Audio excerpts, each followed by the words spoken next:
So the colorings, the main colorings called kleshas in yoga are avidya, asmita, raga, devesha, and abhinivesha. Avidya means forgetting. My true nature is pure consciousness, divinity, if you want to call it that, Shakti, Atman, Purusha. In some sense, it doesn't matter what you call it. This is my true nature. As a metaphor, it's like going out to the ocean. You go out to the ocean and you look at the ocean, and when you blink your eyes one way, and all of a sudden you see waves. There's a wave, there's a wave, there's a wave, and there's a wave over there. And you sort of blink again and look out there again. And this time you're not much paying attention to individual waves.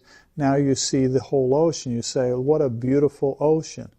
And so our attention shifts like this.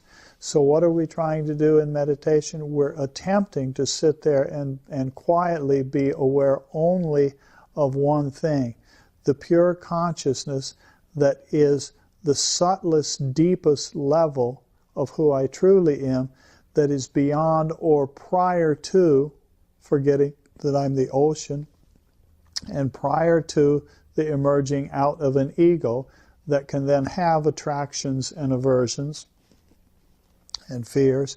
That's all we're trying to do. I'm just going to sit down and be absolutely still and quiet.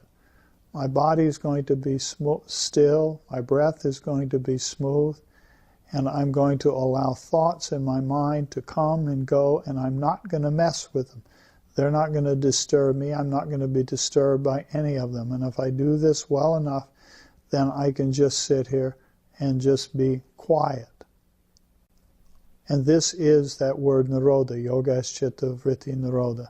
So in some sense, this is the simplicity of this process.